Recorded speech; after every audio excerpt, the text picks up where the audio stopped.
यह सिर्फ एक कहानी नहीं, एक कड़वा सच है जिसे अक्सर बंद कमरों में छुपाया जाता है, नज़रअंदाज किया जाता है, इससे बचा जाता है। आज के समय में यह वायरस बहुत ही तेज गति से फैल रहा है। यह कहानी एक ऐसे बाप बेटे की है जो बेटा अपने पिता की बनाई हुई दौलत दौलत पर ऐश करता है, मौज करता है और बदले में अपने पिता को ही बंद कर देता है। लेकिन उसका अपना ही बेटा जब उसके सामने सच का आईना दिखाता है तो फिर क्या भूचाल आता है, क्या होता है, यह इस कहानी के माध्यम से हम जानेंगे। बस आप इस कहानी को पूरा सुने, इस कहानी के साथ अंत तक बने रहे। यह कहानी हमें बहुत कुछ सिखा के जाएगी। यदि चैनल पर पहली बार आए हो तो प्लीज़ चैनल को सब्सक्राइब कीजिए, वीडियो को लाइक करें, शेयर करें। तो चलिए शुरू करते हैं आज की यह शानदार और इमोशनल कहानी।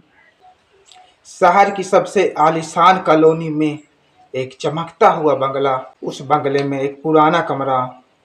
उस कमरे में चारों तरफ अंधेरा था और मकड़ियों ने अपना ठिकाना बनाया हुआ था। उसी कमरे में एक 75 साल के वृद्ध व्यक्ति दीनानाथ एक पुरानी सी लकड़ी की कुर्सी पर बैठे हुए थे। ठीक से वह बैठ भी नहीं पा रहे थे। उनको बार बार खांसी परेशान कर रही थी। उस बंद कमरे में ठीक से ताज़ी हवा भी नहीं आ रही थी।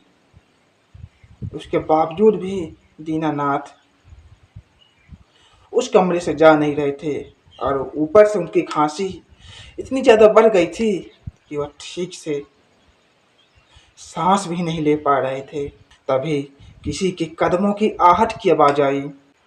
उस कमरे में एक युवक प्रवेश करता है, महंगा कोट पैंट पहने हुए, महंगी घड़ी पहने हुए, और दरवाज़ा खोलते ही उस वृद्ध व्यक्ति यानी कि उसका वह वृद्ध व्यक्ति उसका बाप ही था। और उस व्यक्ति का नाम समीर था जो अपने वृद्ध व्यक्ति वृद्ध बाप दीनानाथ को बड़े गौर से देख रहा था।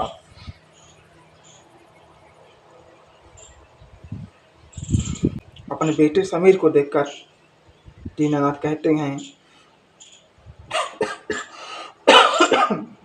बेटा खांसी बहुत जोर आ रही है, थोड़ी सी दवाई दे दे। सुबह से दवाई नहीं ली, ठीक से सांस लेने भी ठीक से सांस लेने में भी तकलीफ हो रही है। समीर कहता है, पापा मेरे पास फिजूल खर्चे के लिए पैसा नहीं है और आपका यह नाटक कब तक चलेगा? अपना यह नाटक बंद कीजिए, क्योंकि मैं यहाँ पर आपका नाटक सुनने नहीं कुछ बताने आया हूँ। दीनानाथ कहते हैं, मैं झूठ झूठ नहीं बोल रहा बेटा, मैं सच कह रहा हूँ। मुझे बहुत जोर से खांसी आ रही है, मुझे दवाई दे दे। समीर ने कहा, आपको भी दवाई कुछ नहीं मिलेगी। मेरी एक बात सुनिए, आज शाम को एक बहुत बड़ी पार्टी मैं अपने घर में यहाँ पर करने वाला हूँ। वहाँ पर बड़े बड़े लोग आने वाले हैं। जब तक एक पार्टी चलेगी और जब तक वह लोग रहेंगे, आप इस कमरे से बाहर मत निकलिएगा, क्योंकि अगर वह बड़े बड़े लोग आपको देखेंगे तो मुझे बेइज्जती फील होगी। वह लोग कहेंगे इसका बाप कैसा है, और मुझे अपनी अपनी बेइज्जती फील होगी। दीनानाथ कहते हैं, बेटा यहाँ पर ताज़ी हवा भी नहीं आती, क्या मैं बाहर हवा भी लेने नहीं जा सकता? समीर कहता है, हवा तो यहाँ भी अच्छी आती है, आप यहीं पर रहिए जब तक मेहमान यहाँ पर रुकेंगे। उसके बाद आपको जहाँ भी हवा लेनी हो चले जाइए, तब तक आप यहीं पर पड़े रहिए, क्योंकि मैं नहीं चाहता कि आपकी वजह से मेरी तरक्की, मेरे मान सम्मान में कोई कमी आए। यह कहकर समीर वहाँ से चला जाता है। दीनानाथ की आंखों में आंसू आ जाते हैं। क्योंकि जिस बेटे को उन्होंने इतनी ऊंचाई तक पहुंचाया, इस लेवल तक पहुंचाया कि आज वह बेटा दुनिया की बड़ी बड़ी कंपनी में लोगों को जॉब देता है, उनको हायर करता है, बहुत बड़ा आदमी बन चुका है। आज वही बेटा उन्हीं के बनाए हुए साम्राज्य पर अपना हक जता रहा है। और जिसका यह साम्राज्य है, जिसने यह इतना बड़ा साम्राज्य खड़ा किया, उसको उस जगह से, उस पद से तन्निकार कर रहा है, हटा रहा है। जिस बेटे को उन्होंने बचपन से लेके उम्र तक किसी भी चीज की कमी महसूस नहीं होने दी, आज वही बेटा एक खांसी की दवाई को फिजूल खर्च समझ रहा है, एक छोटी मोटी चीज को फिजूल खर्च समझ रहा है, और अपने वृद्ध व्यक्ति को, वृद्ध बाप को एक कचरे की भांति फेंक रहा है। रात को होती है, पार्टी जोरों से चलती है, लोगों की आवाज़ें, गाना बजने की आवाज़ें जोर जोर से सुनाई देती हैं। जहाँ एक तरफ लोगों के हंसने खेलने खुशियों की आवाज़ आ रही थी, वहीं पर दूसरी तरफ दीनानाथ, एक कमरे में बैठे दीनानाथ की आंखों में दुख और निराशा का भाव था। लगातार उनकी आंखों से आंसू बह रहे थे। जहाँ एक तरफ लोग महंगी महंगी मिठाई खा रहे थे, वहीं दूसरी ओर दीनानाथ के पास सिर्फ एक सूखी कोई रोटी पड़ी हुई थी, जिसे वह ठीक से चबा भी नहीं पा रहे थे, और वह जोर जोर और वह सर नीचे के हुए रो रहे थे। तभी एक एक दरवाजा खुलता है, और एक 8 साल का बच्चा राहुल आता है और उनके पास आकर उनका पैर पकड़ के कहता है, दादाजी आप यहाँ क्यों बैठे हैं, आप बाहर क्यों नहीं गए? पापा ने बहुत बड़ी पार्टी की है, बहुत बड़े बड़े लोग आए हैं, बहुत अच्छा अच्छा खाना बना हुआ है दादाजी, लेकिन दादाजी आप यहाँ पर क्यों बैठे हैं, आप क्यों नहीं जा रहे? आप भी चलिए ना हमारे साथ, हम खूब मौज मस्ती करेंगे।